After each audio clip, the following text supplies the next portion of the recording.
Jahanam ini kadang-kadang ditulis jahim. Jahim. Karena dulu itu nggak ada harokatnya. Ini kan huruf ja, ini huruf ha, ini huruf nun, ini huruf mim. Ini bisa juga dibaca jahim, bisa juga kalau harokatnya di ini. Ini huruf nun ini kalau titiknya 2 di bawah kan jadi huruf ya. Ya. Iya, jahim bisa jahim juga. Memang huruf H-nya ini beda. Ada huruf H, ada huruf H, kan 2 huruf H. Ya kan? Kan itu kan gundul Bang, nggak ada harokatnya itu. Iya, dulu gundul, dulu nggak ada harokatnya. Ini pembahasan kita besok. Besok kita bahas ini. Ini hal-hal yang akademis begini belum nyampe ilmu-ilmu orang Islam biasa. Ini ya. Apa di sini dikatakan ya? Nih, jahanam, terjemahan jahanam adalah neraka tempat penyiksaan yang memiliki 7 pintu. Ini kata-kata 7 pintu ini ngarang bebas ini. 7 pintu dan setiap pintu tingkat dan seterusnya nih. Nih, etimologi, perhatikan. Nih, jahanam berasal dari kata jahanam nih. Akar huruf JHM. Memiliki banyak arti. Salah satunya adalah ini. Ini kajian-kajian dogma. Tapi kalau kita mengkaji secara etimologis, kata ini sebenarnya tidak berasal dari kata ini. Kata jahanam ini berasal dari kata gehinom. Nih, saya tunjukkan sumbernya ya. Bentar ya.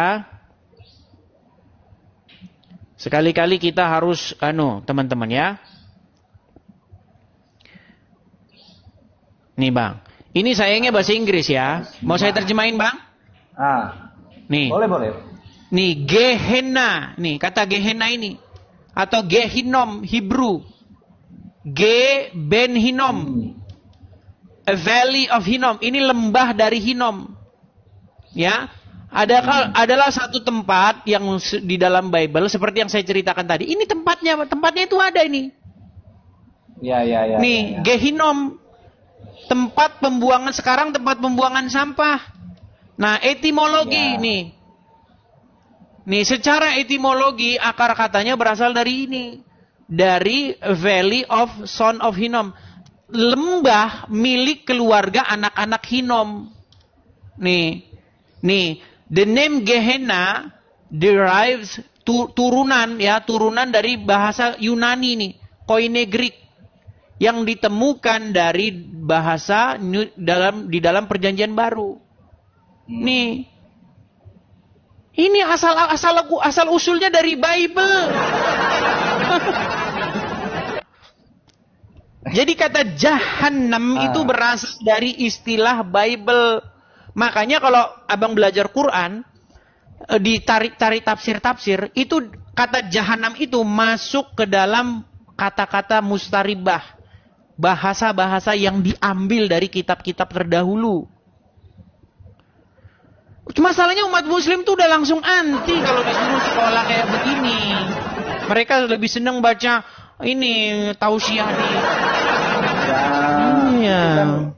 Orang-orang yang malas berpikir sih sebenarnya Bang. Rata-rata kan cuma yang dipelajari tentang pahala sama dosa aja kan. Padahal itu kan hal yang dipercaya, itu kan hal yang nggak bisa dibuktikan. Iya, maksud saya seperti itu Bang. Artinya kadang-kadang kalau kita debat dogma, kita itu debat kusir yang nggak ada isinya. Seperti debat 2 anak SD yang ribut mengenai bapak siapa yang hebat. Ya kan? Zaman kita SD kan gitu. Bapak saya yang hebat. Hebat kan bapak saya, itu. Debat kusir. Tapi kalau kita kembali kepada fakta-fakta yang betul-betul realitas, maka kita nanti akan punya penggaris yang akan kita gunakan bersama-sama sebagai kebenaran. Iya, karena kebenaran itu menurut saya kebenaran itu apa ya? Milik kepala masing-masing. Ya, kalau kebenarannya bersifat yang kebenaran dogma, kebenaran yang subjektif. Kita jangan membahas kebenaran yang sifatnya subjektif. Tapi kita harus kan, Bang? Iya, kita harus kembali kepada fakta, realita. Semua nabi yang muncul pada zamannya itu pasti dimusuhi umat sebelumnya. Setuju nggak? Ya, tetapi kita bukan bahas itu, Bang. Kita bahas mengenai apakah benar bahwa kosakata itu diambil dari kitab-kitab terdahulu, tetapi orang Islam membuat definisi baru yang ngarang bebas. Iya, banyak loh. Injil Apa itu Injil? Kenapa kok kitabnya dikasih nama Injil? Coba umat muslim ditanya, pusing 7 keliling bang. Injil itu berasal dari bahasa Yunani juga, dari dua suku kata, eu dan angelion. Jadi evangelion dalam bahasa Arab jadi Injil. Artinya berita gembira. Apa berita gembira? Berita gembira bahwa Sang Mesias, the Messiah, telah datang. Messiah itu kan bahasa itu bang, bahasa Ibrani. Bahasanya orang Ibrani kan? Iya, the Messiah itu, Mesiah itu dicolong juga sama orang Islam jadi Al-Masih. Jadi Hamasiah itu jadi Al-Masih. Cuman orang Islam kan malas belajar gitu. Ketika umat muslim mereka mengembalikan pengertian-pengertian itu sesuai dengan dari mana kosakata itu berasal, maka diskusi kita sebenarnya tinggal satu langkah lagi. Kan muslim kan bikin definisi sendiri. Israel apa artinya? Mengusap. Mengusap dari Hong Kong. Al-Masih. Apa arti Al-Masih? Mengusap. Lu pikir tukang pijit tapi tukang urut tuh gimana? Hamasiah tuh. Istilah-istilah itu banyak bang. Terus istilah manna, wasalwa. Ada kan dalam Quran? Apa manna itu? Itu juga istilah-istilah yang diambil dari kitab-kitab terdahulu.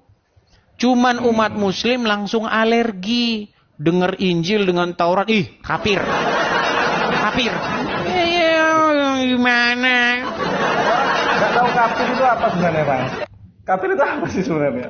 Ya, itu juga ada kajian khusus nanti, Bang. Tapi kapan-kapan lah. Makanya saya itu sebenarnya sangat merindukan ada seorang akademisi muslim yang naik ke sini. Tapi sayang, takut nanti kalau mereka bicara nanti dipersekusi itu. Saya tahu. Iya, betul. Iya. Setuju. Ada sebenarnya Bang, ada. Ada. Umat muslim yang mereka mendalami agama Islam terus sudah nggak percaya lagi sama Islam banyak jumlahnya. Bukan tahun 2000 tapi nanti langsung dianggap murtad bang. Ya, 2014, 2015 saya itu punya teman-teman dari mahasiswa UIN atau IAIN gitulah pokoknya ya. Ya, dari IAIN apa Universitas Islam gitu. Saya ngobrol-ngobrol dengan mereka. Ya memang rata-rata mereka begitu, udah nggak percaya lagi dengan agama Islam. Iya. Kata-kata abang itu sebenarnya ya memang menyinggung kata orang-orang umat ini nih yang di bawah. Iya makanya saya ajak berargumen kan, saya undang mereka untuk datang berargumen, tapi mereka ya hasilnya cuma engkel-engkelan aja bang, satu ngeyel. Iya kalau yang awam ya ngeyel-ngeyelan, kalau orang awam. Tapi kalau orang belajar pasti enggak lah. Enggak. Tapi orang yang belajar pasti langsung dianggap itu murtad sih. Iya. Oke, gitu aja bang ya. Iya bang. Oke, terima kasih bang. Terima kasih. Bang apa ini namanya? Hafidz ya? Ahmad. Oke. Ini Edis ini, Bang Edis. Oke, Bang Edis. Oke. Terima kasih Bang Ahmad. Selamat malam. Ya. Sampai ketemu kembali ya. Selamat malam. Selamat malam. Yuk. Malam.